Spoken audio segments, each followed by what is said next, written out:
నమస్తే అండి. ఈరోజు బాబావారి గుడికి వెళ్ళాను.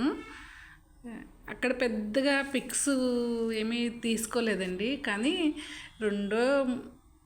రెండే అనుకుంటాను తీసుకున్నాను. ఆ బాబావారిని మా తోటలో పెంచిన పువ్వులతో ఇలా రకరకాలుగా అలంకరించుకుని అవి ఇంటికి వచ్చినాక ఆ సాయిబాబా వారికి ఇలా పువ్వులు అలంకరించి నేను మా పువ్వుల్ని డెకరేషన్ చేసుకున్నట్టుగా వీడియో చేసానండి. మీరు చూస్తారని చెప్పేసి పెట్టాను.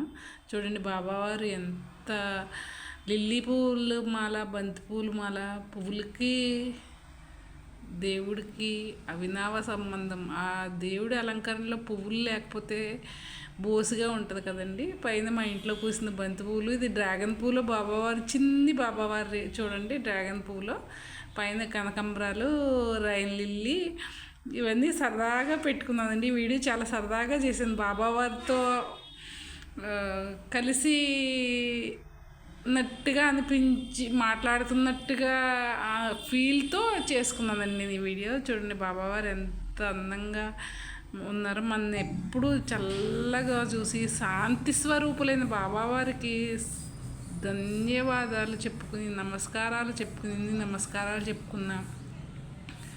ఏ గుడికి వెళ్ళినా సరే బాబావారి గుడికి వెళ్తే అసలు కొబ్బరికాయ కొట్టలేదు, ఏంటో భయం ఉండదండి. కొబ్బరికాయ కొట్టాలని కానీ, లేదంటే ఏమీ పట్టుకెళ్ళలేదని కానీ అలా ఏమి అనిపించదు. ప్రశాంతంగా వెళ్ళటం రావటం అది ఆ బాబావారికే చెందిందండి. దత్తాత్రేయుల వారి మరుజన్మ బాబావారు అని చెప్పేసి అంటారు పూర్వీకులు. మనం కూడా అలానే అనుకుందాము. నాకైతే ఈ వీడియో చాలా సరదాగా చేశానండి. Please like and subscribe.